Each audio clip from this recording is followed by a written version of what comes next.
আমি আল্লাহ তোমাকে এত সম্পদ দিলাম, সম্পদগুলা কোথায় ব্যয় করছো?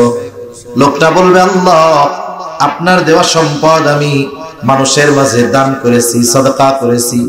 যার খাবার নাই তারে খাবার কিনে দিয়েছি, যার ঘর নাই তাকে ঘর বানায় দিয়েছি। আল্লাহ তাআলা বলবে, কোন উদ্দেশ্যে করছো? লোকটা বলবে, আল্লাহ আপনার সন্তুষ্টির জন্য করেছি। আল্লাহ তাআলা বলবেন, না বান্দা, না না, আমি আল্লাহ তোমার অন্তরের খবর জানি। তুমি মানুষকে দান করেছো যাতে করে দুনিয়ার মানুষ তোমাকে দানবীর বলে, তোমার দানের প্রশংসা করে, সমাজ সেবক বলে।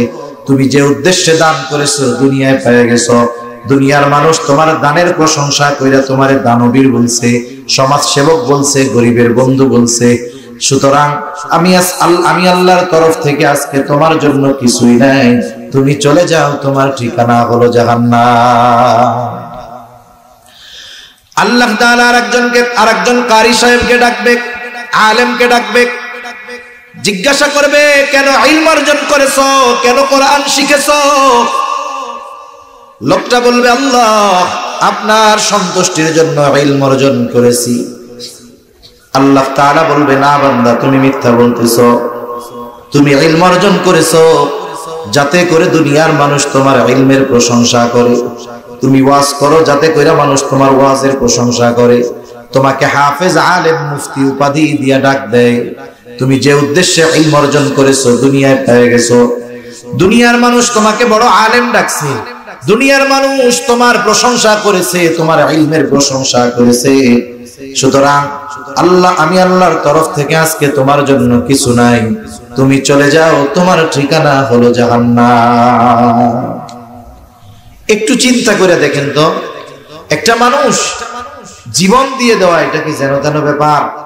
অথচ জীবন দেওয়ার পরেও, এত বড় একটা কাজ করার পরেও শুধু উদ্দেশ্য আমরা করতে পারে নাই যে আল্লাহর জন্য এই জীবন দিলাম, এখন এই জীবন দেওয়াটা পুরো বৃথা হয়ে গেল। একজন দান সাদকা করছে, এত কষ্টার্জিত সম্পদ ব্যয় করছে, কিন্তু উদ্দেশ্যটা আল্লাহর জন্য না হয়ে মানুষের জন্য হওয়ায় ওই ইবাদত কাজেও আসে নাই, ঠিকানা হইল জাহান্নাম।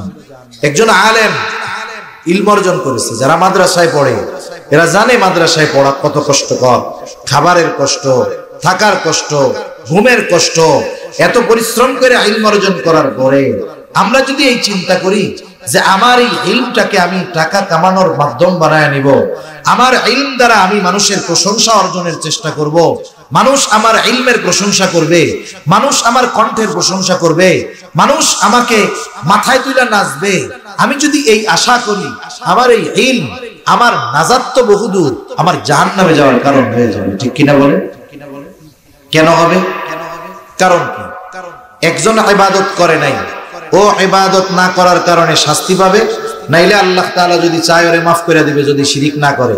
কিন্তু একজন ব্যক্তি ইবাদত কইরাও কেন শাস্তি পাবে? বলেন তো, ইবাদতের একমাত্র হকদার কে? একটু জোরে বলেন না, কে?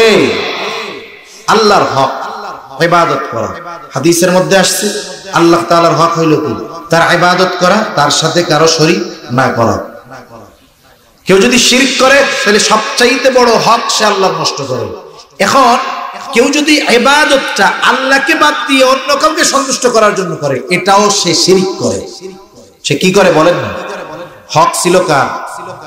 আল্লাহর সন্তুষ্টির জন্য করা, ইবাদত করলো পাবলিকের সন্তুষ্টি লেগে।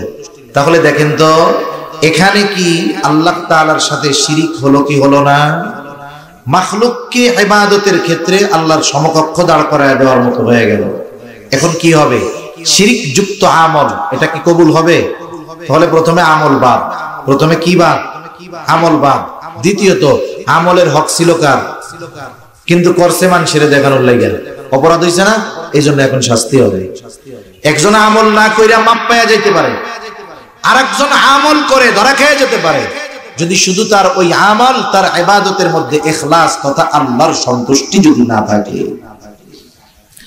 সেজন্য আমার আপনার গোটা হায়াতের ছোট বড় সব ইবাদত একমাত্র কার জন্য করব? জবান খুলে বলেন, আরো জোরে বলেন, কার জন্য?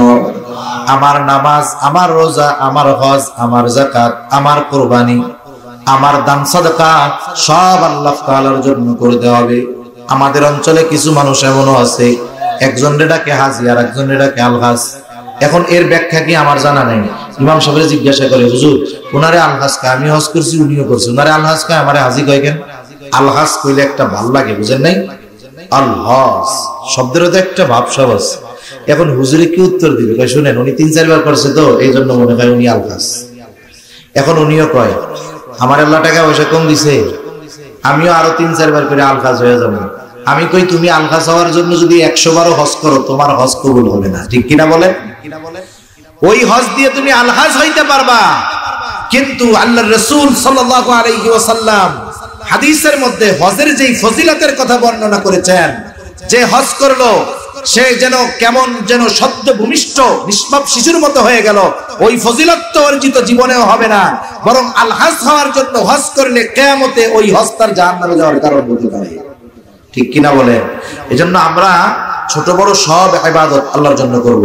একজন বড় ইবাদত করতেছে, দেখেন অনেক সময় সমাজে আছে অনেক জায়গায় দান করবে, একজনকে আমি 50,000 টাকা দিব, সে তো মানুষের সামনে খুব গর্বের সহকারে বলে, গর্বের সাথে বলে, আর একজন দিবে 50 টাকা। এখন 50,000-এর পরে আর একজন 50 টাকা বলতে লজ্জা পায়, লজ্জা লাগে না? কিন্তু দেখা যাবে যে 50 টাকা দিচ্ছে ও আল্লাহর জন্য দিচ্ছে, আর একজন 50,000 টাকা মানুষের বাহবা পাওয়ার জন্য দিচ্ছে। ও বেটা যদি 50 লাখও দিত, ওই বেটার 50 টাকা নয়, ওই ইখলাসওয়ালা লোকের 50 পয়সার সমান হবে না, ঠিক কিনা বলেন? এজন্য অনেক সময় আমরা মনে করি যে ছোট ইবাদত এগুলো কোনো ব্যাপার না, কিন্তু ছোট ইবাদত বড় বিপদ থেকে কারণ বাঁচার কারণ হতে পারে। এজন্য নবীজি বলেছেন আয়েশা সিদ্দিকা রাদিয়াল্লাহু তাআলা আনহা থেকে বর্ণিত, যে আয়েশা তুমি কখনো কোনো ইবাদতকে ছোট মনে করবা না, কোনো গুনাহকে ছোট মনে করবা না, কারণ হতে পারে ওই ছোট ইবাদতটা নাজাতের কারণ হতে পারে, আবার ওই ছোট গুনাহটার কারণে আল্লাহ শাস্তি দিতে পারে, ঠিক কিনা বলেন? প্রসিদ্ধ ঘটনা আমরা শুনি যে একজন দুশ্চরিত্রা মহিলা সে একটা পিপাসিত কুকুরকে মুজার মধ্যে ভিজায়া পানি পান করানোর কারণে নাজাত পেয়ে গেছে, আল্লাহ তাকে মাফ করে দিয়েছে। আরেকজন একটা বিড়ালকে বেঁধে রাখছে, খাবারও দেয় নাই, ছাড়েও নাই, এখন বিড়ালটা মারা গেছে। নবীজি বলেন এই কারণে আল্লাহ তাআলা তাকে শাস্তি দিবেন। তাহলে আমাদের ছোটখাটো ইবাদত গুলো বড় বিপদ থেকে বাঁচার কারণ হতে পারে যদি আল্লাহ তাআলার সন্তুষ্টির জন্য করি। করা যাবে তো ইনশাআল্লাহ? তাহলে আমলে সালেহ হওয়ার জন্য 1 নাম্বার যেই বিষয়টা দরকার সেটা হলো ইখলাস, নিয়তের বিশুদ্ধতা। যাই বলেন না কেন, আল্লাহর সন্তুষ্টি যাই বলেন না কেন, তাহলে 1 নাম্বার শর্ত হলো আমার আপনার ছোট বড় সকল ইবাদত আল্লাহ তাআলাকে দেখানোর জন্যই করব।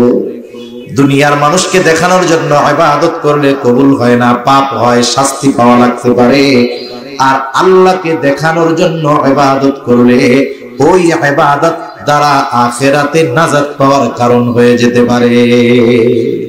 মান আমিলা সালিহাম মিন যাকারিন আও উনসা ওয়া হুয়া মুমিন ফালানুহয়িয়ান্নাহু হায়াতান তাইয়্যিবাহ ওয়া লানাজজিয়ান্নাহুম আজরাহুম বিআহসানি মা কানু ইয়ামালুন। আল্লাহ রাব্বুল আলামিন বলেন, মান আমিলা সালিহাম মিন যাকারিন আও উনসা ওয়া হুয়া মুমিন,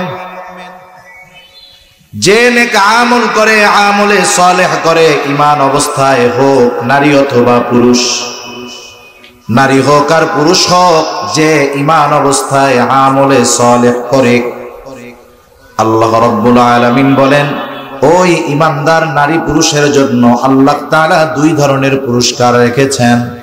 আল্লাহ তাআলা বলেন 1 ধরনের পুরস্কার দেওয়া হবে দুনিয়ায়, ফালানুহয়িয়ান্নাহু হায়াতান তাইয়্যিবা। 1 নাম্বার আল্লাহ তাআলা বলেন তাকে দুনিয়ায় পবিত্র জিন্দেগি দেওয়া হবে, পবিত্র হায়াত তাকে দেওয়া হবে। আর 2 নাম্বার পুরস্কার, দ্বিতীয় ধরনের পুরস্কার আল্লাহ তাআলা বলেন ওয়ালা নাজজিয়ান্নাহুম আজরাহুম বিআহসানি মা কানু ইয়ামালুন। দ্বিতীয় ধরনের পুরস্কার তাকে দেওয়া হবে আখিরাতে। কি দেওয়া হবে? বলে দুনিয়ায় সে যা করছে তার চাইতে বহুগুণ বেশি প্রতিদান তাকে আখিরাতে দেওয়া হবে। তাহলে মুমিন মুমিনাত সে যদি আল্লাহ তাআলার সন্তুষ্টির জন্য ইবাদত করে তথা আমলে সালেহ করে, তাহলে 2 ধরনের পুরস্কার। প্রথম বিষয় হলো ঈমান তো থাকতে হবে, এটা মাস্ট বি। ঈমানবিহীন আল্লাহ তাআলার কাছে কোনো প্রকারের ইবাদত গ্রহণযোগ্য হবে না। যে কোনো ইবাদত আল্লাহ তাআলার কাছে কবুল করাতে হলে ঈমান লাগবেই লাগবে, এটার বিকল্প কোনো কিছু নাই। 2 নাম্বার, আল্লাহ তাআলা শুধু আমল বলেন নাই, বলেছেন আমলে সালেহ। শুধু আমল আর আমলে সালেহ এই দুইটার মধ্যে অবশ্যই পার্থক্য আছে। একটা মানুষ করলেই সেটা কাজ হয়, আমল হয়, কিন্তু যখন ওই কাজটা আল্লাহ তাআলার কাছে কবুল হয় তখন ওই কাজটা তথা ওই আমলটা আমলে সালেহ হয়। একজন নামাজ পড়ছে, সাউন্ড একটু বাড়াও। একজন নামাজ পড়ছে, নামাজ পড়াটা আমল। এখন ওর আমলটা আমলে সালেহ কখন হবে? যখন ওই নামাজটা আল্লাহর কাছে কবুল হবে। এখন কার আমল আমলে সালেহ হবে? অনেকগুলো শর্ত কোরআন হাদিসের আলোকে বুজুর্গানে দ্বীন বলেন। আমি কয়েকটা শর্তের কথা আপনাদের খেদমতে বলবো। এই শর্তগুলো ঠিক রেখে যদি আমরা আমল করি, ওই আমল যদি ছোট হয় ওই আমলটা আল্লাহর কাছে আশা করা যায় কবুল হবে এবং ওই আমলটা আমলে সালেহ হবে ইনশাআল্লাহ। 1 নম্বরে আমল কবুল হওয়ার জন্য তথা আমল আমলে সালেহ হওয়ার জন্য 1 নাম্বার যেটা দরকার সেটা হলো আল্লাহ তাআলার সন্তুষ্টি তথা ইখলাস দরকার।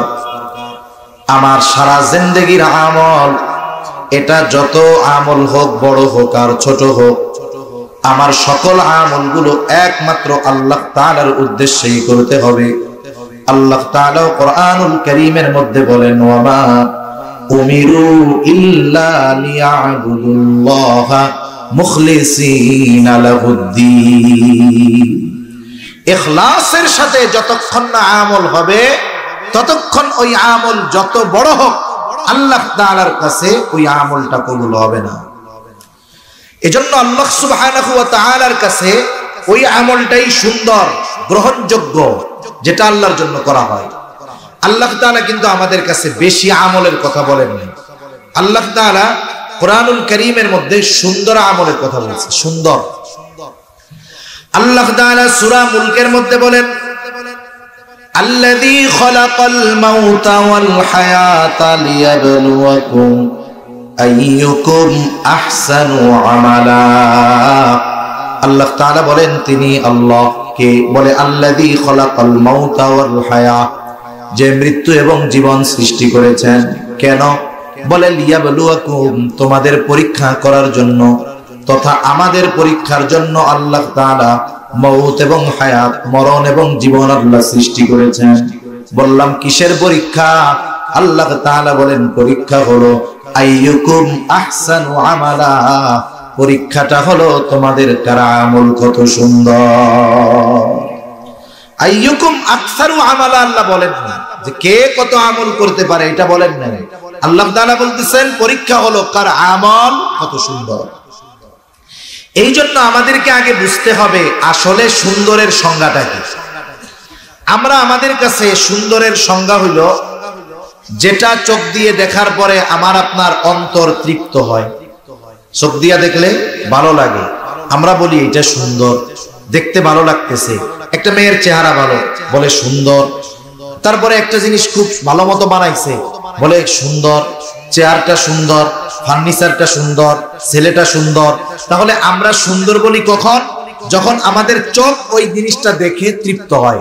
আমাদের সামনে যদি একজন আফ্রিকার মানুষকে আইনা দেওয়া হয়, এই যে ইথিওপিয়ার মানুষ, ওদেরকে দেখার পরে কি আমরা সুন্দর বলবো? কতজনে ওরে কালার কালারে, এর যে কোড়ের তলে কালি আরো সাদা, কলমের কালির চাইতে কালা। তার মানে দেখেন এটা আমাদের কাছে সুন্দর না। কিন্তু আল্লাহ তাআলার কাছে তো এই সংজ্ঞা চলবে না। আল্লাহ তাআলার কাছে সৌন্দর্য নির্ভর করে ইখলাসের ভিত্তিতে, অন্তরের ভিত্তিতে সৌন্দর্য আল্লাহ তাআলা নিরূপণ করেন। এই জন্য তার কলব, যার কলব যত সুন্দর, যার ইখলাস যত ভালো, যার নিয়ত যত পরিশুদ্ধ, আল্লাহ তাআলার কাছে সে তত সুন্দর। একটা মানুষের দৈহিক গঠন যতই সুন্দর হোক না কেন, অন্তর যদি রোগে ভরা থাকে, দুনিয়ার মানুষ তাকে সুন্দর বলতে পারে, কিন্তু আল্লাহ তাআলার কাছে সে সুন্দর নয়। এ দুনিয়ার অনেক মানুষ দুনিয়া থেকে চলে গেছে, আমাদের দৃষ্টিতে তারা সুন্দর ছিল না, চেহারা কালো ছিল, কিন্তু তাদের অন্তর আল্লাহ তাআলার মহব্বতে, নবীর মহব্বতে ভরপুর ছিল। ঠিক কিনা বলেন? এ মানুষগুলো আমরা সুন্দর না বললেও আল্লাহ তাআলার কাছে সুন্দর। এজন্য ওই ইবাদতটা সুন্দর হবে যেই ইবাদতের মধ্যে আল্লাহর সন্তুষ্টি আছে, ইখলাস আছে। অনেক সময় আমরা দেখি একজন নামাজ পড়তেছে খুব ধীর স্থিরতার সাথে, আমি হুজুর আইসা মসজিদের মধ্যে নামাজে দাঁড়ায় গেছি, খুব সুন্দরভাবে ধীর স্থিরতার সাথে কিরাত পড়তেছি, দীর্ঘ সময় নিয়ে রুকু করতেছি, রুকু থেকে উঠে আবার সুন্দর মতো দীর্ঘ সময় দাঁড়ায় আছি, আর মনে মনে চিন্তা করতেছি আমি একাই তো নামাজ পড়ি, চারদিকে মুসল্লি আমার দিকে তাকায় আছে, আমারে মনে হয় এরা খুব বুজুর্গ বলবে। বলেন তো এই নামাজ আপনারা দেখা হয়তো কইতে পারেন, দেখ হুজুর কত সুন্দর রুকু সিজদা করে, হুজুর কত সুন্দরভাবে কিরাত করতেছে, একেবারে ধীর স্থিরতার সাথে সুন্দরভাবে হুজুর নামাজটা শেষ করলো, কিন্তু মনের মধ্যে আমার উদ্দেশ্য ছিল আপনারা দেখা জানি এই কথাটা কন। এখন বলেন আপনারা ঠিকই আমার নামাজটা দেখে সুন্দর বললেন, কিন্তু ওই ইবাদতটা কি আল্লাহর কাছে সুন্দর হয়েছে নাকি? আল্লাহর কাছে ওই ইবাদত সুন্দর হয় নাই। এজন্য ইবাদত যত বড় হোক আর ছোট হোক, যদি আল্লাহর জন্য না হয়, ওই ইবাদত আখিরাতের নাজাত পাওয়া তো বহুদূর, ওই ইবাদত তার জাহান্নামে যাওয়ার কারণ না। প্রসিদ্ধ হাদিস আছে তো, রাসূল আকরাম সাল্লাল্লাহু আলাইহি ওয়াসাল্লাম বলেন, কিয়ামতের দিন সর্বপ্রথম তিন শ্রেণীর মানুষকে হিসাবের জন্য ডাকা হবে। এক নাম্বার একজন শহীদকে ডাকা হবে, শহীদ রক্তাক্ত অবস্থায় আল্লাহর সামনে হাজির হয়ে যাবে। তোমার এই অবস্থা কেন? আল্লাহ তাআলা জিজ্ঞাসা করবে, বলে আল্লাহর জমিনে আল্লাহর দ্বীন প্রতিষ্ঠা করার জন্য কাফেরদের বিরুদ্ধে করে আমি আমার জীবন দিয়ে দিয়েছি। আল্লাহ তাআলা জিজ্ঞাসা করবেন, বুঝলাম এই জন্য লড়াই করছো, কিন্তু মূল উদ্দেশ্য কি ছিল, কার জন্য করছো? লোকটা এবার বলবে, আল্লাহ, শুধুমাত্র আপনার সন্তুষ্টির জন্য। আল্লাহ তাআলা বলবেন, না বান্দা, তুমি মিথ্যা বলতেছো, কারণ আল্লাহ তাআলা অন্তর্যামী, তিনি আমার আপনার সকলের মনের খবর জানেন। আল্লাহ তাআলা বলবেন, না বান্দা, তুমি মিথ্যা বলতেছো, আমি তোমার অন্তরের খবর জানি। তুমি করেছো যাতে করে দুনিয়ার মানুষ তোমার যুদ্ধের প্রশংসা করে, বীরত্বের প্রশংসা করে। যে উদ্দেশ্যে তুমি দুনিয়া যুদ্ধ করেছো, মানুষ তোমাকে বীর ডেকেছে, তোমার বীরত্বের প্রশংসা করেছে, তার মানে উদ্দেশ্য যেটা ছিল সেটা দুনিয়ায় পাওয়া গেছো। সুতরাং আমি আল্লাহর তরফ থেকে তোমার জন্য কিছু নাই, তুমি চলে যাও, তোমার ঠিকানা হলো চিরস্থায়ী জাহান্নাম। জিজ্ঞাসা করা হবে, আমি আল্লাহ তোমাকে এত সম্পদ দিলাম, সম্পদগুলা কোথায় ব্যয় করছো? লোকটা বলবে, আল্লাহ, আপনার দেওয়া সম্পদ আমি মানুষের মাঝে দান করেছি, সাদকা করেছি, যার খাবার নাই তারে খাবার কিনে দিয়েছি, যার ঘর নাই তাকে ঘর বানায় দিয়েছি। আল্লাহ তাআলা বলবে, কোন উদ্দেশ্যে করছো? লোকটা বলবে, আল্লাহ, আপনার সন্তুষ্টির জন্য করেছি। আল্লাহ তাআলা বলবেন, না বান্দা, না না, আমি আল্লাহ তোমার অন্তরের খবর জানি। তুমি মানুষকে দান করেছো যাতে করে দুনিয়ার মানুষ তোমাকে দানবীর বলে, তোমার দানের প্রশংসা করে, সমাজ সেবক বলে। তুমি যে উদ্দেশ্যে দান করেছো দুনিয়ায় পেয়ে গেছো, দুনিয়ার মানুষ তোমার দানের প্রশংসা কইরা তোমারে দানবীর বলছে, সমাজ সেবক বলছে, গরিবের বন্ধু বলছে। সুতরাং আমি আল্লাহর তরফ থেকে আজকে তোমার জন্য কিছুই নাই, তুমি চলে যাও, তোমার ঠিকানা হলো জাহান্নাম। আল্লাহ তাআলা আরেকজন কারি সাহেবকে ডাকবে, আলেমকে ডাকবে, জিজ্ঞাসা করবে, কেন ইলম অর্জন করেছো, কেন কোরআন শিখেছো? লোকটা বলবে, আল্লাহ, আপনার সন্তুষ্টির জন্য ইলম অর্জন করেছি। আল্লাহ তাআলা বলবে, না বান্দা, তুমি মিথ্যা বলতেছো, তুমি ইলম অর্জন করেছো যাতে করে দুনিয়ার মানুষ তোমার ইলমের প্রশংসা করে, তুমি ওয়াজ করো যাতে করে মানুষ তোমার ওয়াজের প্রশংসা করে, তোমাকে হাফেজ, আলেম, মুফতি উপাধি দিয়া ডাক দেয়। তুমি যে উদ্দেশ্যে ইলম অর্জন করেছো দুনিয়ায় পেয়ে গেছো, দুনিয়ার মানুষ তোমাকে বড় আলেম ডাকছে, দুনিয়ার মানুষ তোমার প্রশংসা করেছে, তোমার ইলমের প্রশংসা করেছে, সুতরাং আল্লাহ, আমি আল্লাহর তরফ থেকে আজকে তোমার জন্য কিছু নাই, তুমি চলে যাও, তোমার ঠিকানা হলো জাহান্নাম। একটু চিন্তা করে দেখেন তো, একটা মানুষ জীবন দিয়ে দেওয়া, এটা কি যেন তেন ব্যাপার? অথচ জীবন দেওয়ার পরেও, এত বড় একটা কাজ করার পরেও শুধু উদ্দেশ্য আমরা করতে পারে নাই যে আল্লাহর জন্য এই জীবন দিলাম, এখন এই জীবন দেওয়াটা পুরো বৃথা হয়ে গেল। একজন দান সাদকা করছে, এত কষ্টার্জিত সম্পদ ব্যয় করছে, কিন্তু উদ্দেশ্যটা আল্লাহর জন্য না হয়ে মানুষের জন্য হওয়ায় ওই ইবাদত কাজেও আসে নাই, ঠিকানা হইল জাহান্নাম। একজন আলেম ইলম অর্জন করেছে, যারা মাদ্রাসায় পড়ে এরা জানে মাদ্রাসায় পড়া কত কষ্টকর, খাবারের কষ্ট, থাকার কষ্ট, ঘুমের কষ্ট।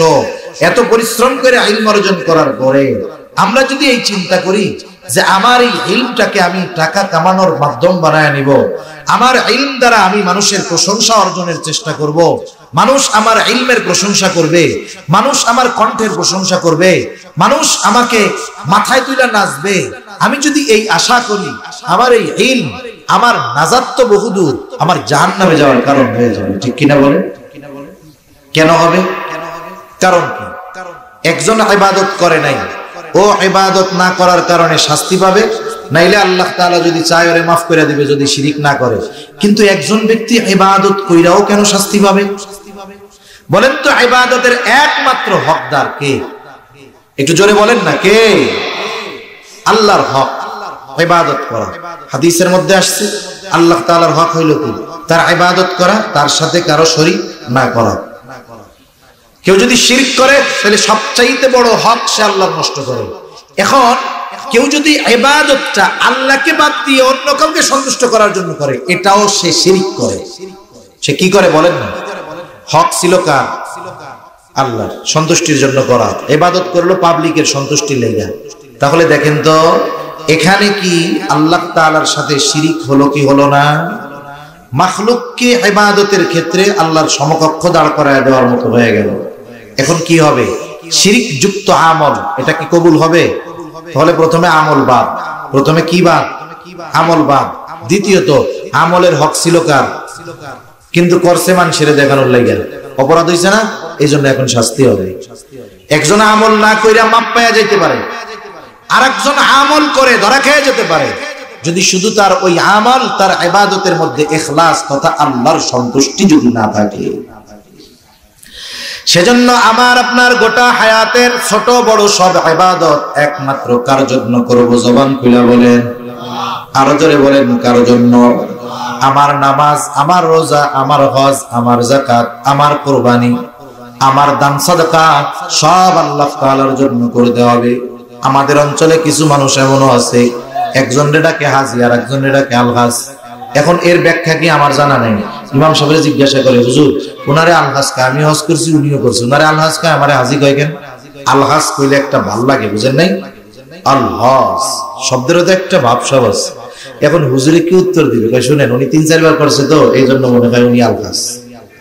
এখন উনিও কয় আমার আল্লাহ টাকা পয়সা কম দিছে, আমিও আরো 3-4 বার করে আলহাজ হয়ে যাবো।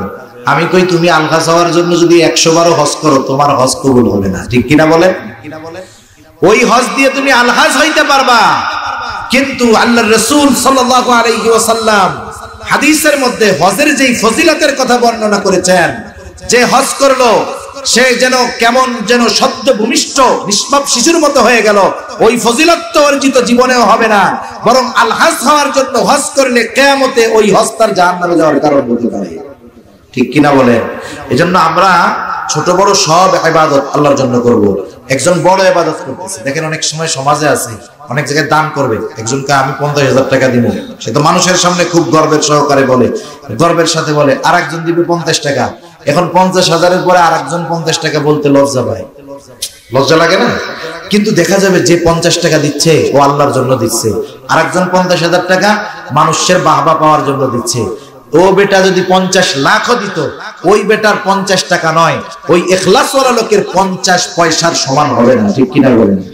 এজন্য অনেক সময় আমরা মনে করি যে ছোট ইবাদত এগুলো কোনো ব্যাপার না, কিন্তু ছোট ইবাদত বড় বিপদ থেকে কারণ বাঁচার কারণ হতে পারে।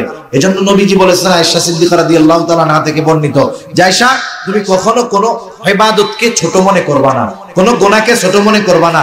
কারণ হতে পারে ওই ছোট ইবাদতটা নাজাতের কারণ হতে পারে, আবার ওই ছোট গুনাহটার কারণে আল্লাহ শাস্তি দিতে পারে। ঠিক কিনা বলেন? প্রসিদ্ধ ঘটনা আমরা শুনি যে একজন দুশ্চরিত্রা মহিলা, সে একটা পিপাসিত কুকুরকে মুজার মধ্যে ভিজায়া পানি পান করানোর কারণে নাজাত পেয়ে গেছে, আল্লাহ তাকে মাফ করে দিয়েছে।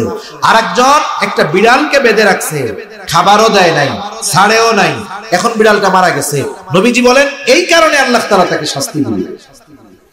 তাহলে আমাদের ছোটখাটো ইবাদত গুলো বড় বিপদ থেকে বাঁচার কারণ হতে পারে যদি আল্লাহ তাআলার সন্তুষ্টির জন্য করি। করা যাবে তো ইনশাআল্লাহ? তাহলে আমলে সালেহ হওয়ার জন্য এক নাম্বার যেই বিষয়টা দরকার সেটা হলো ইখলাস, নিয়তের বিশুদ্ধতা। যাই বলেন না কেন, আল্লাহর সন্তুষ্টি যাই বলেন না কেন। তাহলে এক নাম্বার শর্ত হলো আমার আপনার ছোট বড় সকল ইবাদত আল্লাহ তাআলাকে দেখানোর জন্যই করব। দুনিয়ার মানুষকে দেখানোর জন্য ইবাদত করলে কবুল হয় না, পাপ হয়, শাস্তি পাওয়া লাগতে পারে। আর আল্লাহকে দেখানোর জন্য ইবাদত করলে ওই ইবাদত দ্বারা আখিরাতে নাজাত পাওয়ার কারণ হয়ে যেতে পারে। একই জিনিস, মানুষকে দেখাইলে পাপ, আল্লাহরে দেখানোর জন্য করলে সওয়াব। দুই নাম্বার, পৃথিবীতে এমন কোন ইবাদত নাই যেই ইবাদতের সুন্নাত পদ্ধতি নাই। রাসূলের তরিকা লাগবে দুই নাম্বার। এক নম্বরে ইখলাস, দুই নাম্বার রাসূল সাল্লাল্লাহু আলাইহি ওয়াসাল্লামের পদ্ধতি। দুনিয়ায় কোনো ইবাদত নাই যেই ইবাদত রাসূলের তরিকায় করার পদ্ধতিও নাই। আছে এরকম? নাই। সব ইবাদতের মধ্যে রাসূল সাল্লাল্লাহু আলাইহি ওয়াসাল্লামের পদ্ধতি আছে। আরে ইবাদত রাখেন, ইবাদত যেটা আল্লাহর হুকুম আছে, কিন্তু যেগুলো দুনিয়াবি কাজ করব, দুনিয়ার কাজ করলে সওয়াব নাই, না করলে গুনাহ নাই, এই ধরনের কাজও যদি কেউ রাসূল সাল্লাল্লাহু আলাইহি ওয়াসাল্লামের পদ্ধতিতে করে, ওই দুনিয়াবি কাজটাও তার আমলনামায় ইবাদত বলে গণ্য হয়ে যায়। সুবহানাল্লাহ। যেমন আমাদের দৈনন্দিন কিছু কাজ আছে। একটা কাজ কি, প্রতিদিন আমাদের জরুরত ছাড়া লাগে, প্রস্রাব করা লাগে, পায়খানা করা লাগে কি লাগে না? প্রস্রাব পায়খানা কইরা ছাড়া তো মানুষের বাঁচার উপায় নাই। যখন বাথরুমে চাপ দেয় তখন ওইটাই দুনিয়ার সবচেয়ে আরামের কাজ। ওইটা যদি না করে কি কষ্ট বুঝতে পারবে। এজন্য মানুষও এখন ট্রেডিশন পাল্টায়া দিছে, ঘর বাড়ি যা করুক বাথরুমটারে টাইলস টুইলস দিয়ে সুন্দর মতো আগে করে, যে কোনো জায়গায় আগে বাথরুমটাকে সুন্দর করে। অথচ বাথরুমে যাইয়া কি কয় ঘন্টা থাকবে? সারাদিনে নাইলে সর্বোচ্চ আধা ঘন্টা 1 ঘন্টা থাকবে। অথচ বাথরুমের মধ্যে দামি দামি টাইলস ব্যবহার করে, আরে সুন্দর সুন্দর লাইটিং দেয়। কারণ ওই বেটা মনে হয় বুঝে যে এইখানে থাকমু কম সময়, কিন্তু এই কামটা সবচেয়ে আরামের। এই জন্য এই জায়গাটা খুব ভালো মতো বানাইতে হবে। এখন দেখেন, একজন মানুষ প্রত্যেকেরই জরুরত ছাড়ার দরকার আছে। এখন কেউ যদি এই চিন্তা করে এত টাকা দিয়ে 10 লাখ টাকা খরচ করে আমি বাথরুম বানাইলাম, এখানে যদি দৈনিক 3 ঘন্টা না থাকি তাইলে হয় নাকি? এই কাজ কি কেউ করে নাকি? বাথরুম যত হাই কোয়ালিটির হোক, কাজ শেষ তো ওই জায়গায় আর 5 সেকেন্ডও দাঁড়াইতে মন চায় না। কেউ যদি লক্ষ টাকা খরচ করে বাথরুম করে, সারা জীবনেও যদি একবার ওই জায়গায় জরুরত না সারে, কিয়ামতের দিন তারে জিজ্ঞাসা করা হবে না। আবার কেউ যদি বাথরুম করতে গিয়ে সময় বেশি লাগায়, এই কারণে তার সওয়াবও হবে না। তবে বাথরুম করতে গিয়ে যদি নবীজির পদ্ধতি অনুসরণ করে, মনে করেন ঘুম থেকে সকালবেলায় উঠছে, আজান শুনছে, ঘুম ভাঙছে, ফজরের নামাজে আসবে, এখন চিন্তা করতেছে যে আমি কি শুধু প্রস্রাব কইরাই চলে যাব, না ওযু করেই নামাজে যাব? নামাজের সময় তো আছে। তাহলে যদি নামাজের মধ্যে প্রস্রাব পায়খানার বেগে চাপ দেয়, তাহলে নামাজের মধ্যে ইতমিনান যতটুক এটুক থাকা অসম্ভব। কারণ তখন মুড়ামুড়ি শুরু করবে। ইমাম সাহেব যদি ইন্না আতাইনা কাল কাউসারও পড়ে, তখন মনে হবে যে ইয়া বড় সূরা পড়তেছে। তাইলে আমি জরুরতটা সারি কেন? যেন নামাজটা আমি খুব প্রশান্তির সাথে পড়তে পারি। এই উদ্দেশ্য কইরা এবার উনি মাথার মধ্যে টুপি দিছে বা গামছা দিছে, কারণ মাথা ঢেকে রেখে বাথরুমে যাইতে হয়।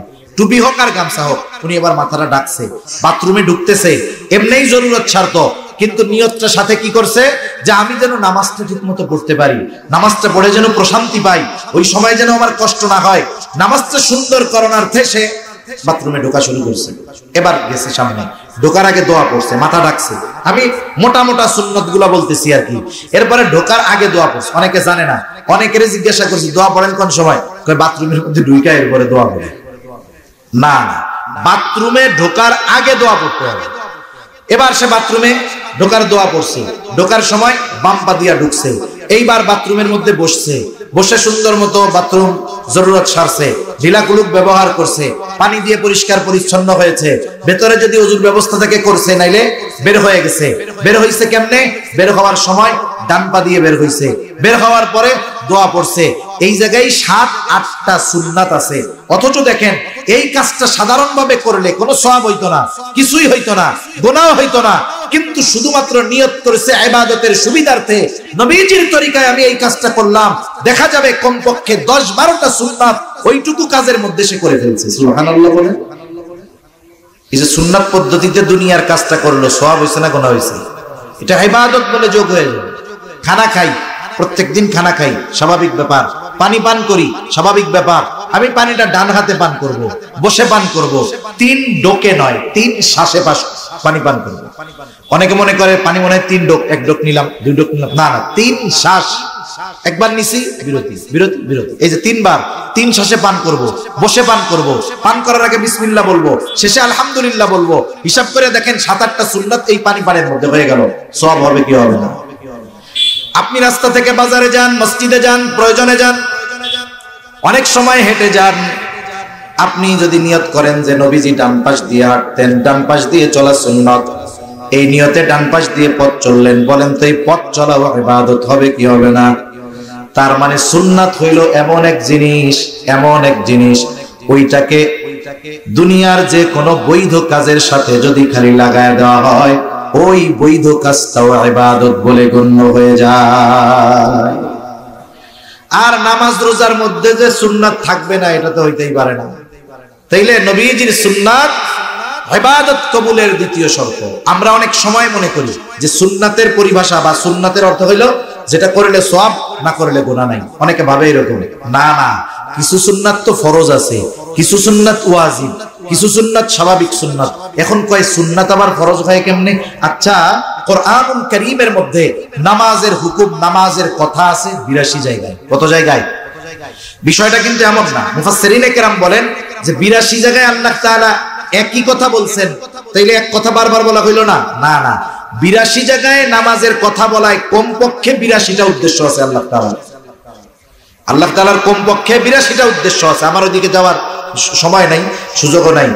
মোট কথা হইল, কোরআনুল কারীমের মধ্যে একবার যদি কথাটা আসতো নামাজের, যেমন গুরুত্ব, 100 বার আসলেও তেমন গুরুত্ব। কিন্তু আমরা তো সাধারণ মানুষ, আমরা সংখ্যার কারণে গুরুত্ব একটু বেশি মনে করি, ওইটাই ধরেই নিলাম 82 বার নামাজের কথা আসছে। কিন্তু বলেন তো, দুনিয়ার কোন মুফাসসির সাহেবকে, আলেমকে নবীজির সুন্নাত বাদ দিয়ে, নবীজির হাদিস বাদ দিয়ে, শুধু কোরআন ধরায় দিয়ে যদি বলা হয় যে এক কাজ করো, আমরা ফজরের 2 রাকাত ফরজ নামাজ অথবা সুন্নাত নামাজ যেভাবে পড়ি, শুধুমাত্র কোরআন থেকে এটাকে বের করে দাও, কিয়ামত পর্যন্ত সম্ভব? জোরে বলেন সম্ভব? তাহলে কোরআনে আল্লাহ তাআলা নামাজের আদেশ দিয়েছেন কোরআনে। এখন কেমনে নামাজ পড়বো, কোন পদ্ধতিতে পড়বো? নবীজি বলেন টেনশনের কোনো কারণ নাই। সল্লু কামা রাআইতুমুনি উসাল্লি।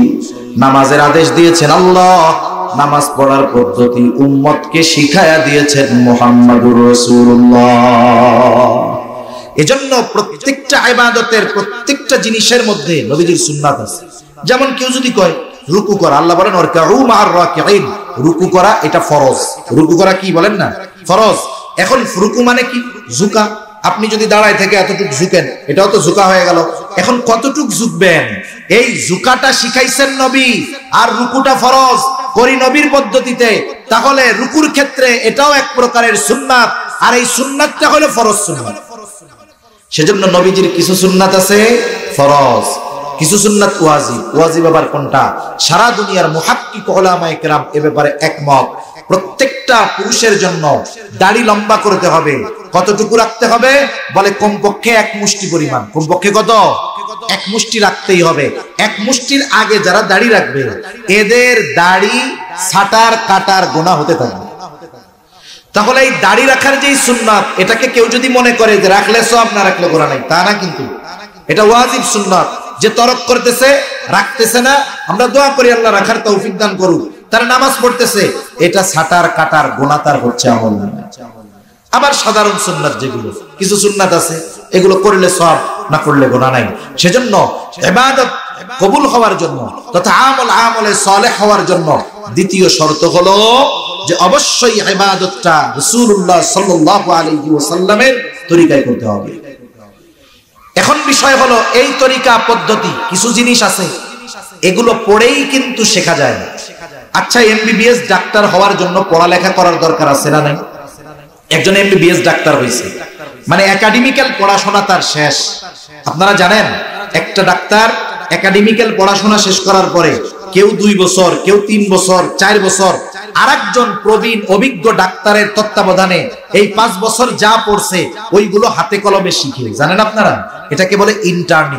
ইন্টার্নি যে ডাক্তার না করছে লেখাপড়া শেষ কইরা ও যদি বাজারে এসে ফার্মেসির দোকানও দেয় বিপদ আছে। কি আছে বলেন? বিপদ আছে। আপনি সচেতন মানুষ, আপনি জানলেন ও এমবিবিএস ডাক্তার হইছে, বাংলাদেশের বইগুলো সব পড়ছে, লন্ডন থেকে ডাক্তারি বই এনে সব পড়ছে, কিন্তু কোন ডাক্তারের সোহবতে থাইকা সে কখনো ইন্টার্নি করে নাই, প্র্যাকটিক্যালে হাতে কলমে ওই কাগজের লেখাগুলোকে শেখে নাই। বলেন তো আপনি তারে দিয়ে অপারেশন করাবেন? ও যদি উল্টা কয় যে আপনার যেই রোগ অপারেশন করতে 1 লাখ খরচ হবে, আমি উল্টা আপনার 1 লাখ দিমু, কিন্তু আপনি আমার কাছে অপারেশন হন, জীবনে হইবেন? টাকা দিতে চাইলেও তার কাছে অপারেশন হবেন না। কেন হবেন না? বলে আরে মিয়া তুমি যতই বই পড়ো না কেন, তুমি সোহবতে থাইকা প্র্যাকটিক্যাল ভাবে এগুলো তুমি শিখতে পারো না। ঠিক কিনা বলেন? এজন্য আমাদের দেশে অনেকে শুধু কইরাই বড় আলেম হয়ে যায় মনে করে, সোহবতে থাকাটাকে তারা কিছুই মনে করে না। সেজন্য আমাকে আপনাকে যদি সুন্নাত পদ্ধতিতে ইবাদত শিখতে হয়, উলামায়ে কেরামের তত্ত্বাবধানে সোহবতে গিয়ে শেখার বিকল্প আর কোনো কিছু নাই। 3 নাম্বার শর্ত, যেই আমল করবে, যেই ইবাদত করবে, সেই ইবাদতের মাসলা মাসাইল গুলো তাকে জানতে হবে। এক্ষেত্রে আসে দ্বীনি ইলমের কথা। নবীজি এই কথাই বলেন, তালাবুল ইলমি ফারিদাতুন আলা কুল্লি মুসলিম। দ্বীনি ইলম শিক্ষা করা প্রত্যেক মুসলমান নরনারীর উপরে ফরজ। এখন মনে করেন যে ইলমি জ্ঞান অর্জন করে নাই, সে যে নামাজের ফরজ গুলো জানে না, যে নামাজের ওয়াজিব গুলো জানে না, যে নামাজ ভাঙ্গার কারণগুলো জানে না, যে ওযু ভাঙ্গার কারণগুলো জানে না, এখন না জানা কারণগুলোর মধ্যে থেকে যদি কোনো একটা তার মধ্যে সংগঠিত হয়ে যায়, দেখা যাবে বছরের পর বছর নামাজ পড়তেছে কিন্তু তার 1 ওয়াক্ত নামাজও হয় না। কতজন আছে আমাদের দেশে এরকম চলছে, নামাজের মধ্যে বায়ু ছেড়ে দিচ্ছে। কি ছেড়ে দিছে? এখন সে 2-3টা সাউসিজদা দিছে। একজন জিজ্ঞাসা করতেছে, কিরে ভাই তোমার নামাজে কি ভুল হইলো যে সাউসিজদা দিলা? সাউসিজদা কেন দেয়? বলে নামাজে যদি ওয়াজিব ছুটা যায়, ঠিক না, সাউসিজদা দিতে হবে। এখন ওর নামাজের মধ্যে গেছে, পাত দিছে, ওযু ছুটে গেছে, ও যদি সাউসিজদা 2টা না 50টা দেয়, ওর নামাজ থাকবে? তাহলে দেখেন ইবাদত শুদ্ধ হওয়ার জন্য ইলম কত জরুরি। 1 নাম্বার, নামাজের যেই বাহিরে ভিতরে 13 ফরজ, নামাজি যে নামাজ পড়বে তার কথা বলতেছি, কমপক্ষে নামাজের বাহিরে ভিতরে 13 ফরজ জানতে হবে, কারণ ফরজ যদি ছুটে যায় নামাজ থাকবে না। এরপরে তার 14টা ওয়াজিব জানতে হবে। এখন সে যদি ওয়াজিব না জানে সাউসিজদা করতে পারবে না, ওয়াজিব ছুটে গেছে, সাউসিজদা দেয়নি, নামাজ হলো না। এরপরে আসেন নামাজ ভাঙ্গার কারণগুলো তাকে জানতে হবে, 19টি কারণ। এখন যদি কারণগুলো সে যদি না জানে, দেখা যাবে ওই রকম কারণ তার প্রতি রাকাত নামাজে 2-4টা ঘটে, তাহলে নামাজ তো হলো না। এরপরে তার ওযু ভাঙ্গার কারণগুলো জানতে হবে। এখন দেখেন যদি কারণগুলো না জানে, দেখা যাবে ওই যে ওই রকম পাত দিয়া সাউসিজদা দিবে, ওযু থাকবে, নামাজ থাকবে। তাহলে চিন্তা করে দেখেন দ্বীনি ইলম শিক্ষা করা কতটা জরুরি। এজন্য ইবাদত কবুল হওয়ার জন্য ওই ইবাদতের মাসলা মাসাইল তার পরিপূর্ণ জানার দরকার, নাইলে দেখা যাবে নিজের অজ্ঞাতসারে অনেক ইবাদত করতেছে কিন্তু কবুল হচ্ছে না। 4 নাম্বার যেটা দরকার সেটা হলো তার খাবারটা হালাল খাবার হইতে হবে। তার খাবারটা হালাল খাবার হইতে হবে।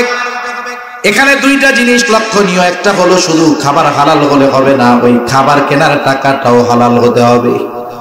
আমাদের দেশের অনেক মানুষ আছে উপার্জনের ব্যাপারে কোনো চিন্তা ভাবনা নাই, যা মন চায় অমনি ধইরা গাপুস গুপুস খায়। কবিতা পড়ছেন না? পুঁটি মাছ পাই না, একটা যদি পাই অমনি ধইরা গাপুস গুপুস খাই। এই কিছু মানুষ আছে উপার্জনের সময় এটা হালাল না হারাম দেখবে না, গাপুস গুপুস ওটা নিয়ে পকেটে জমাবে। পকেটের মধ্যে ঘুষের টাকা 30,000। এখন বাজারে আসছে, দেখে বিশাল বড় এক মহিষ জবাই হয়েছে। বড় বহিষ, বড় গরুর গোস্তের উপরে একটা মজা চাহিদা মানুষের থাকে। এখন ওই লোকের আবার ওয়াজ মনে পড়ে গেছে, পকেটের মধ্যে হলো ঘুষের টাকা। কিসের টাকা? বলেন এটা হালাল না হারাম? জোরে বলেন এটা কি? এখন ওই পকেটে ঘুষের টাকা। মনে রাখবেন, ঘুষ হলো কেউ যদি একজনের কাছ থেকে জুলুম করে, সন্ত্রাসী করে, জোর করে কোনো টাকা নেয়, যেমন এটাও টাকাটা যেমনে নিছে চুরি করিয়া, দখল দিয়া, যেরকম অপরাধ, ওই ঘুষের টাকা নেওয়া তার চাইতে আরো বড় অপরাধ। যদিও কয় যে এটা চা খাওয়ার পয়সা, ওটা কোনো সুযোগ নেই। এখন পকেটের মধ্যে হারাম টাকা, তাহলে ঘুষের টাকা ওই ব্যক্তি যার কাছ থেকে নিছে তার হক নষ্ট করেছে, সে এটা জুলুম করে নিয়েছে সে। এখন পকেটের মধ্যে ওই হারাম টাকা। এখন গরুর গোস্ত দেখে চিন্তা করতেছে, এত বড় গরু এরা কষাই দুইজন জবাই দিল কেমনে? ওয়াজে শুনছে যে মক্কা শরীফের দুম্বাও যদি হয়, ওই দুম্বা যদি আল্লাহর নাম ছাড়া যদি অন্য কারো নামে জবাই দেওয়া হয়, ইচ্ছা করে আল্লাহর নাম বাদ যদি দেওয়া হয়, তাহলে ওই দুম্বার গোস্ত হালাল থাকবে। এখন কষাইরে গিয়ে কানে কানে জিজ্ঞেস করি, ওই এত বড় গরু তোরা দুইজন তিনজন জবাই দিলি কেমনে? জবাই দেওয়ার সময় কি আল্লাহর নাম মনে ছিল? কষাইও চালাক কম না, বলে ভাই নামাজ কালাম পড়ি না, নিজের পাপ নিজে, হুজুররা ওয়াজে কইছে শুনছি, শিরিক না করলে আল্লাহ মাফ করে দিব। এখন আমি যদি ইচ্ছা করি আল্লাহর নাম বাদ দিয়ে আপনাকে গোস্ত খাওয়াই, তাহলে কি হবে দেখেন, কতজনরে হারাম খাওয়ানো হবে। আমি এত বলদ না, নামাজ কালাম না পড়লে কি হবে, গরু জবাই দেওয়ার সময় আল্লাহর নাম ধরি না। তার মানে ও নিশ্চিত হইল যে এই গরুর গোস্ত হালাল আছে, ঠিক কিনা বলেন? এখন এই নিশ্চিত হওয়ার পরে বলে, দাও আমাকে 10 কেজি গোস্ত দাও, সিনার থেকে দাও, রানের থেকে দাও, এই জায়গা থেকে দাও। এখন 10-15 কেজি গোস্ত নিয়ে পকেট থেকে টাকাটা যে দিচ্ছে, বলেন তো টাকাটা কি? খাবারটা হালাল কিনা এই ব্যাপারে কতটা সচেষ্ট, সতর্ক, কিন্তু আপনার উপার্জনটার অবস্থা কি সেটার ব্যাপারে সতর্ক হন না কেন? একই কথা, যেহেতু ওই টাকাটা আপনার নয়, জুলুম করে নিয়েছেন আর একজনের কাছ থেকে, আপনি কেমন যেন ওই টাকা দিয়ে খাবার কিনলেন, তাহলে কি হইল? আপনি কেমন যেন ওকেও ঠকিয়ে ওর কাছ থেকে যেটা কিনলেন ওটাও আপনার জন্য বৈধ হবে না, ঠিক কিনা বলে? এজন্য খাবার উপার্জন দুটোই হালাল হতে হবে। নবীজি এজন্য বলেন, কাসবুল হালালি ফরিদাতুম বাদাল ফরিদা, ফরজ ইবাদতের পরে অন্যতম ফরজ ইবাদত হলো হালাল উপার্জন করা। সাথে সাথে খাবারের ব্যাপারে সচেষ্ট থাকা, কারণ আল্লাহ রাব্বুল আলামিন প্রত্যেকটা রাসূলকে এই নির্দেশ দিয়েছেন। আল্লাহ তাআলা বলেন, ইয়া আইয়ুহার রাসূলু কুলু মিনাত তাইয়্যিবাতি ওয়া'মালু সালিহা। আল্লাহ তাআলা বলেন, হে রাসূলগণ, আপনারা পবিত্র খান আর আমল সালেহ করেন। বুজুর্গানে দিন বলেন, এর দ্বারা উদ্দেশ্য হলো যারা পবিত্র খাবে তাদের আমলটা আল্লাহর দরবারে কবুল হবে, আর যদি খাবার পবিত্র না হয় তার আমলটা আমলে সালেহ হবে না, তার আমল আল্লাহর দরবারে কবুল হবে না। এজন্য আমলের সিজন আসতেছে, রমজান মাস, আমরা আগের থেকে প্রস্তুতি নিব। এগুলো পরিশুদ্ধ করে যদি ইবাদত করি, অল্প যদি হয়, আল্লাহ তাআলা আমাদেরকে ওই ইবাদতের বিনিময় দিবেন 2 ধরনের। কয় ধরনের বলেন? একটু জোরে বলেন, কয় ধরনের? একটা হলো দুনিয়ায়। দুনিয়ায় কি দিবেন? বলে হায়াতান তাইয়্যিবা দিব। হায়াতান তাইয়্যিবার ব্যাখ্যা অনেক, সব মুফাসসিরিন ইকরাম, সাহাবা ইকরাম, তাবেঈন, তাবে তাবেঈনের ব্যাখ্যাকে যদি একত্রিত করা হয় কয়েকটা শব্দের সমন্বয়ে, সুখময়, শান্তিময়, আনন্দময়, স্বাচ্ছন্দ্যময় এমন এক জীবন, যেই জীবনে সে ইবাদতের মজাও পাবে। বুঝেন নাই? সুখ থাকবে, সমৃদ্ধি থাকবে, শান্তি থাকবে, ইবাদতের মজা থাকবে, অমুখাপেক্ষী এক জীবন আল্লাহ তাআলা তাকে দান করবে। এটা হলো হায়াতুন তাইয়্যিবা। তাহলে দুনিয়ায় যার রিজিকের টেনশন নাই, দুনিয়ায় যে ইবাদতের মজা পাইলো, দুনিয়ায় যে গুনাহ থেকে বাঁচতে পারলো, দুনিয়ায় যে নেককার বিবি পাইলো, নেক সন্তান পাইলো, বলেন তো এর চাইতে উত্তম বিনিময় আর কিছু হতে পারে নাকি? আল্লাহ বলেন দুনিয়া ওইটা দিব, আর আখিরাতে কি বলে? ওয়ালা নাজজিয়ান্নাহুম আজরাহুম বিআহসানি মা কানু ইয়ামালুন। অবশ্যই অবশ্যই তারা যা করছে তার চাইতে বহুগুণ বাড়িয়ে আল্লাহ তাআলা প্রতিদান দিবে। আল্লাহ সুবহানাহু ওয়া তাআলা আমাদের সবাইকে এই শর্তগুলোকে ঠিক রেখে শুধুমাত্র আল্লাহ তাআলার সন্তুষ্টির জন্য রাসূলের তরিকায় আমাদের সব ছোট বড় ইবাদতগুলো করার তৌফিক আল্লাহ দান করেন। সকলে বলি আমিন। ওয়া আখিরু দাওয়ানা আনিল হামদুলিল্লাহি রাব্বিল আলামিন।